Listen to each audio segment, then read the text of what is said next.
दिल्ली, भारत के दिल की धड़कन। जैसा इसका नाम वैसे ही यहाँ के लोग। यहाँ सभी का दिल बहुत बड़ा है, सिर्फ प्यार के लिए ही नहीं बल्कि नफरत और लड़ाई झगड़े के लिए भी। प्यार हो या जंग, सब दिल से किया जाता है। इसी शहर के एक रिहायशी इलाके में सुबह सुबह एक 2 मंजिला घर से एक औरत की आवाज सुनाई दे रही थी। ये निक्कू की माँ शकुंतला देवी जी की थी, जो निक्कू को उठा रही थी। माँ ने कहा, निक्कू उठ ना, तो ऑफिस जाए खातिर लेट हो जाई बे। सुबेरे के 7:30 बज गईल बा। इनकी भाषा पूरी भोजपुरी है, क्योंकि ये और इनके पति दोनों ही यूपी से थे, जो कई साल पहले दिल्ली शिफ्ट हुए थे। सब बदल गया था, पर इन मोहतरमा की भाषा आज भी नहीं बदली थी। ऊपर के एक कमरे में एक लड़की एक बड़े से टेडी को हग करके सो रही थी, जिसके चेहरे पर हल्की सी मुस्कान और कुछ बालों की लटें उसके चेहरे पर बिखरी हुई थी। ये कोई और नहीं बल्कि निक्कू है, जो दीन दुनिया से बेखबर आराम से बच्चों की तरह सो रही है। जैसे ही उसके कानों में उसकी माँ की आवाज पड़ी, उसकी नींद टूट गई और वो हल्की सी आंखें खोलकर घड़ी की तरफ देखने लगी। और जैसे ही उसकी नजर घड़ी के कांटों पर पड़ी, उसकी आंखें एकदम से खुल गई। वो बिस्तर से उतरते हुए खुद में ही बड़बड़ाने लगी, आज तो तू गई, इतनी देर हो गई है। इतना कहते हुए ही वो झट से वॉशरूम में तैयार होने चली गई। इधर नीचे उसकी माँ अपने आप में ही बड़बड़ाते हुए कहने लगी, ये लड़की एकदम में बिगड़ गई बा। अब आई ले सूतल भैया, उठाओ लो, पर उठत नहीं खे। तभी रसोई के बाहर से एक आवाज आई, क्या हुआ भाग्यवान, जो सुबह सुबह इतने गुस्से में बड़बड़ाए जा रही हो? वो अभी बच्ची तो है, वक्त आने पर सब सीख जाएगी। ये निक्कू के पापा मिस्टर शर्मा जी हैं, जो डाइनिंग टेबल पर बैठे पेपर पढ़ रहे थे। इतने में मिसेस शर्मा वहाँ टेबल पर नाश्ता लगाते हुए कहने लगी, हाँ हाँ, का है ना, जीवन भर तो ऐजे रह के बा, ब्याह थोड़े ही होई होकर। मिस्टर शर्मा बोले, मैंने कब कहा कि उसकी शादी नहीं करेंगे? भाई जब होगी तब होगी, और अभी तो वो पढ़ाई कर रही है। मिसेस शर्मा ताना मारते हुए कहने लगी, ओ है ते को पढ़े वाली बिया, दूसरों कौन लड़की काहे पढ़े ले? भगवान जाने कौन पढ़ाई पढ़े ले, और ये अभी कितना पढ़ी। ओकर सब सहेलियन के ब्याह हो गईल बा, ओकरा के छोड़ा के, और ई तहरा कोनो फिक्रे नहीं खे। हम अकेले कितना करी। इतने में ही निक्कू सीढ़ियों से नीचे उतरते हुए बोली, दूसरों से मुझे क्या, मैं अपने पापा को छोड़कर कहीं नहीं जाऊंगी। निक्कू ने पिंक कुर्ती के साथ नीली जीन्स पहन रखी है, उस पर से अपने बालों का जूड़ा बनाया हुआ है, साथ ही उसका चश्मा उसे क्यूट लुक दे रहा था। उसने टेबल के पास आकर एक पराठा रोल करते हुए अपनी माँ से कहा, वैसे भी माँ, कोई मुझे झेल सके ऐसा इंसान इस दुनिया में नहीं है। ठीक है, अब मैं जा रही हूँ, मुझे देर हो रही है, बाय। इतना कहकर वो वहाँ से भाग गई, जिसे सुन मिस्टर शर्मा भी हंस पड़े, और वही उनके सामने खड़ी मिसेस शर्मा झुंझला उठी। निक्कू का ऑफिस। निक्कू जैसे तैसे भागते हुए आखिर सही वक्त पर अपने ऑफिस पहुंच ही जाती है। ऑफिस के अंदर निक्कू अपने सभी कलीग्स को गुड मॉर्निंग विश करते हुए अपनी चेयर के पास जा ही रही थी कि तभी वो टेबल से टकराकर नीचे गिर गई। सब उसे देख हंसने लगे। निक्कू जल्दी से जमीन से उठते हुए खुद को ही डांटते हुए कहने लगी, तू भी ना क्या क्या करती है, ये काम तुझसे ठीक से नहीं होता, खुद का मजाक बनाने का कोई मौका नहीं छोड़ती। ये कहते हुए वो अपने आप को एक टपली मारती है और आकर वो अपनी चेयर पर बैठ जाती है। जैसे ही उसकी नजर सामने बैठी टीना पर गई, तो वो मन में सोचने लगी, सुबह सुबह इसे क्या हुआ, इतना मुंह क्यों सड़ा रखा है। निक्कू और टीना काफी अच्छे दोस्त हैं। इनकी मुलाकात यहीं ऑफिस में हुई थी और तब से वो हमेशा साथ ही रहते हैं। निक्कू ने उससे प्यार से पूछा, ओए क्या हुआ जो सुबह सुबह ही मुंह सड़ा रखा है?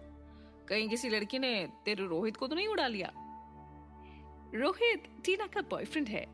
टीना ने कोई जवाब नहीं दिया, जिसे देख निक्कू हंसने लगी और फिर से पूछा, क्या हुआ तुझे? टीना ने निक्कू की बात को नजरअंदाज करते हुए अपना चेहरा फेर लिया। निक्कू फिर उसके सामने आकर मजाकिया अंदाज में बोली, कर खता है हमारी तो सजा दीजिए, बस एक बार हुजूर थोड़ा मुस्कुरा दीजिए। इतना कहते ही निक्कू ने उसे आंख मार दी। ये देखकर टीना ने भी बेरुखी से कहा, मैं कौन होती हूँ तुझे सजा देने वाली? तू जा अपना काम कर। और एक बार फिर वो अपना मुंह बना लेती है, जिसे देख निक्कू थोड़ा कंफ्यूज होते हुए उससे दोबारा पूछती है, अरे पापा क्या हुआ है, कुछ बोल भी अब, क्यों इतने गुस्से में है?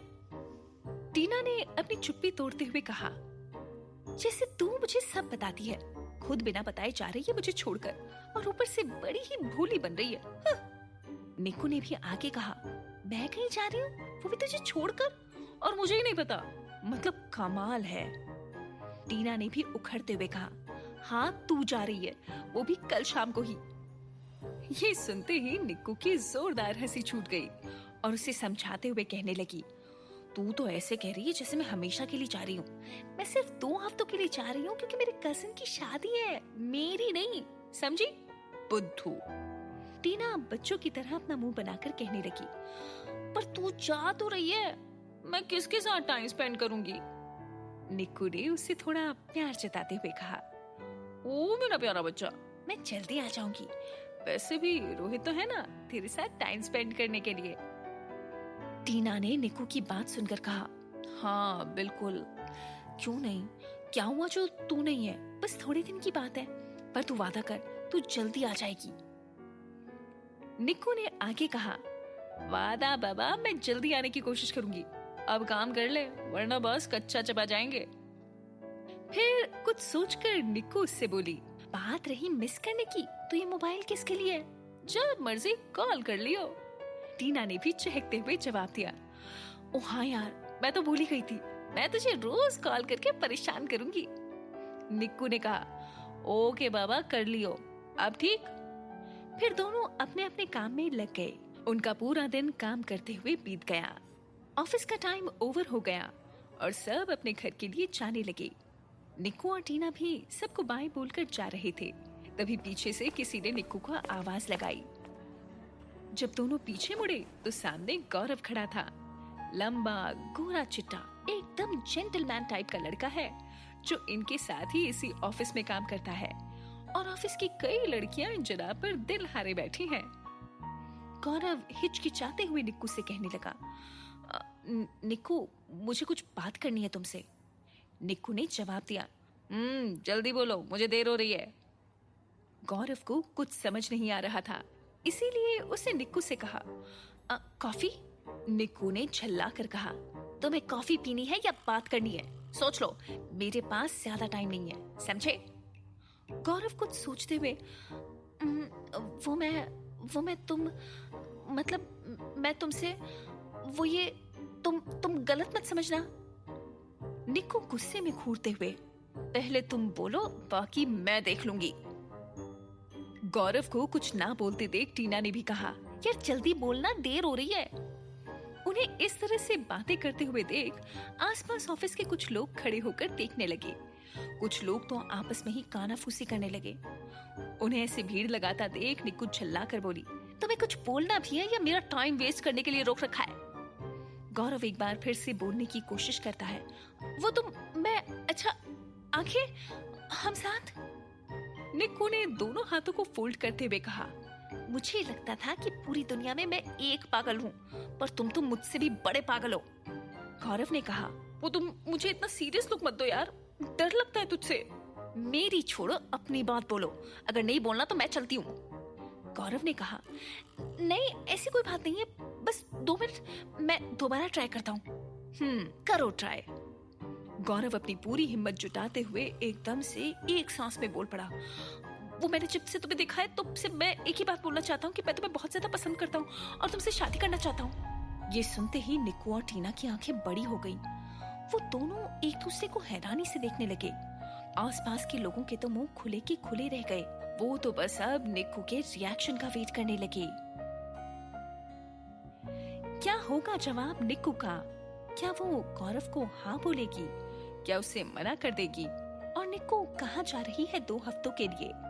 क्या लिखा है निक्कू की किस्मत में? जानने के लिए सुनते रहिए मेरी ये कहानी हुकुम रानी सा।